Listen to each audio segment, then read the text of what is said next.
আপনি কি জানেন ফিরাউনের লাশকে কেন আজ পর্যন্ত কবর দেওয়া হয়নি?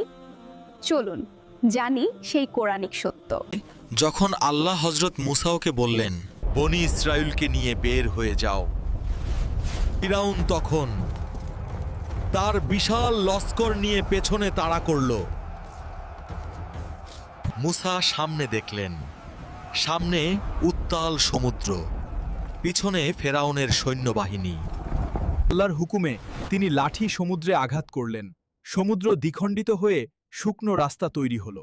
মূসা নিরাপদে পার হয়ে গেলেন, কিন্তু ফেরাউন যেই সেই পথে প্রবেশ করল, সমুদ্র আবার বন্ধ হয়ে গেল, সবাই ডুবে গেল। ফিরাউন একদিন পানির নিচে রইল, কিন্তু পানি তাকে গ্রহণ করলো না, মাটি তাকে গ্রহণ করলো না, আকাশ তাকে গ্রহণ করলো না। তার লাশ পচলো না, নষ্ট হলো না, কারণ আল্লাহ তার লাশকে মানুষের জন্য শিক্ষা হিসেবে রেখে দিয়েছেন। আজও তার লাশ রাখা আছে মিউজিয়ামে, একটি জীবন্ত সতর্কবার্তা হিসেবে।